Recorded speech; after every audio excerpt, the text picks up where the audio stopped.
very interesting guest here. Joining us now is Tracy Thurman and also Roger Ver, who will not be talking, which is very interesting. Tracy and Roger are with us. This is all in the context of President Trump appointing friend of the show and friend of mine, really great American David Sachs, as AI and crypto czar. For those that don't know Roger, you can check out his website at freerogernow.com. That's freerogernow.com. .org. freerogernow.org. Andrew, can you help introduce this before we throw it to Tracy and Roger? Yeah, so Roger Ver, and they'll have a chance to tell their whole story, is one of the pioneers of the crypto space, one of the earliest investors in Bitcoin, then came out with Bitcoin Cash. Really a pioneer in a space that is going to define the future in a lot of ways. And so I think he's a national treasure.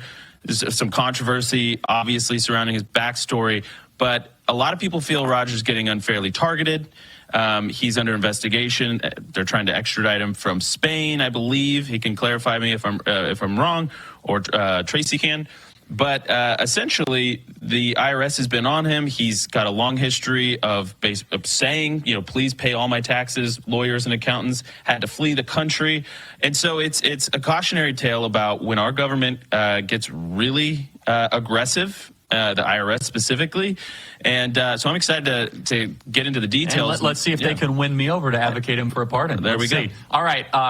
With all that build up, we have Tracy Thurman and Roger Ver. Welcome, Tracy. Walk us through all of this here, and thanks for taking the time. Charlie and Andrew, it's such a pleasure to join you guys. Yes, I'm here with Roger, my friend, who is facing 109 years in prison for attempting to pay his taxes properly. As you can see, he cannot speak today. Anything he says can and will be used against him. And it's just simply too big a risk that the IRS will use anything that comes out of his mouth. The DOJ will use anything that comes out of his mouth against him. So I'm here today, and I want to tell you, I want to answer your questions in the way that I believe Roger would answer them if he could speak freely today.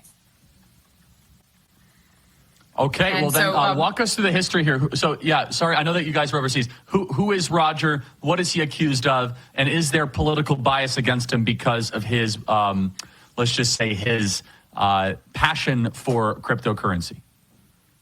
Yes, there's absolutely a bias against Roger. This really goes back 24 years when Roger faced charges after he criticized the IRS and the ATF. He criticized the ATF for what they had done in Waco, Texas, and the ATF became obsessed with targeting him personally. And so they played the game of find me the man, I'll show you the crime. And he faced charges for selling fireworks on eBay, a thing which hundreds of people were doing. Cabela's catalog was selling them, and yet they chose to go after one man and one man only at that time for selling these, and that was Roger. So he actually served time in federal prison for that, at a time when nobody else selling these was being bothered at all. And then, so when he got out of prison, it was clear to him that he was a target of the U.S. government. The ATF, by the way, in a meeting with his attorneys and with the prosecutor, went as far as to say, when the prosecutor was saying, maybe we should just give him a fine, just tell him to go get a license to sell these things, said, but you didn't hear what he said about us. So this was clearly a case motivated by hatred for what he had said about them. So the minute that Roger could leave this country, he did. And in 2006, he moved to Japan. And as soon as he could, he gave up his U.S. citizenship and got citizenship in St. Kitts and Nevis because he needed somewhere else to belong and did not feel safe being an American any longer, which as an American is horrible to me, right? We should be proud of our country. We should keep our best and our brightest. We shouldn't be chasing them out. And so at that time, he had to, when you renounce your U.S. citizenship, there's something called the exit tax, which is this unconstitutional tax that you have to pay upon leaving if you're worth over $2 million. And Roger did his utmost to fully comply with that. There's a motion to dismiss that you can find on freerogernow.org, which lays it all out and shows without beyond a shadow of a doubt that he did everything he possibly could to comply. And yet the U.S. government has been going scorched earth against him since that time, attempting to take him down. And why are they doing that? Well, Roger's been one of the biggest critics of the U.S. government's, many of their programs. He has been funding the anti-war movement. He's been funding the anti-lockdown movement. He's been funding the medical freedom movement. He's been funding the anti-censorship movement. And he's been one of the biggest voices behind crypto, behind decentralized finance, behind permissionless peer-to-peer exchange of value. And that is a threat to the deep state. And that's why they're after Roger. You know, this is a pattern. We saw a similar type of lawfare against Ross Ulbricht, who definitely did some things wrong, but does not believe, deserve 2 life sentences for that, for similar type of cryptocurrency related pioneering. Tracy, can you explain that a little bit more? That people that get into cryptography, that get into some of these alternative ways of disrupting the antiquated currency model and in new technology, seem to be recipients very forcefully from the federal government and the traditional banking system. There is no greater threat to the traditional banking system than permissionless peer-to-peer decentralized exchange between individuals. There's simply no greater threat.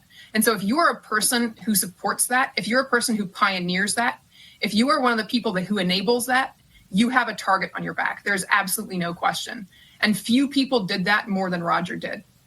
He was the earliest investor in cryptocurrency, in the cryptocurrency space, the earliest investor in Bitcoin, promoted it at a level that nobody else did. Early on, he'd go into a coffee shop and get coffee and then offer to pay in Bitcoin. Or he would just walk up to people on the street and say, hey, let me help you set up a Bitcoin wallet. Let me tell you how Bitcoin works. Let me help you with this. And of course, the people who accepted that from him have done very well for themselves. If you started taking, if you got $10 worth of Bitcoin from Roger when it was $2 to $3 a Bitcoin, you've done very well. And this is why they hate him, because if you are a central banker, nothing terrifies you more than people being outside your control, outside the control of the Fed, outside of the control of the coming CBDC system. And in a world where people are being debanked, where people are being deprogrammed, where people are being censored, the most powerful thing we have is permissionless finance. It's Bitcoin Cash, it's all of these cryptocurrencies. And so anybody who has promoted these and has promoted them to the world is a massive threat. Andrew, you have a follow-up here. Well, yeah, I mean, I'm just looking at this, Tracy, and seeing the way that the world has shifted. I mean, obviously, remember back to President Trump speaking at the Libertarian Conference. One of the biggest applause lines that he got was when he said, we're going to set up a Bitcoin reserve at the federal government. He was going to create a hub here in the United States to become a hub of innovation, pioneering when it came to blockchain and crypto.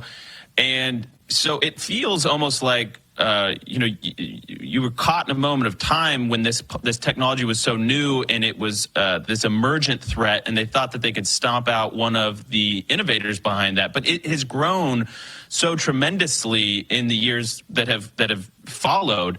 Are you guys watching this from abroad and seeing the changing climate? And you have to be feeling somewhat optimistic about the future is shaping up. It's beautiful to see the way that crypto is being embraced by more and more people. And honestly, I think that's due in large part to the lawfare that so many people in the incoming administration have personally faced. Look at what Donald Trump has faced himself. Look at the evaluation of Mar-a-Lago case. Look at the New York cases. Look at the DC cases. All of them are just outrageous, clear targeting of a man that the deep state does not like. And anyone who has been through that, we know Melania was debanked after the election in 2020. She revealed that she and possibly even Barron were denied bank accounts at that time, and their bank accounts were closed. And so, people in this administration have a sensitivity to this and an awareness of this issue that has never been present in the executive branch before. And that's very exciting for those of us who are fighting this tyranny, because we feel like maybe for the very first time, we have people in a decision-making role who will understand and appreciate this problem. And maybe, we truly hope, will step up and not just pardon Ross on day one, but pardon Roger as well, or possibly the incoming DOJ will recognize what an atrocious case this is and dismiss the charges entirely.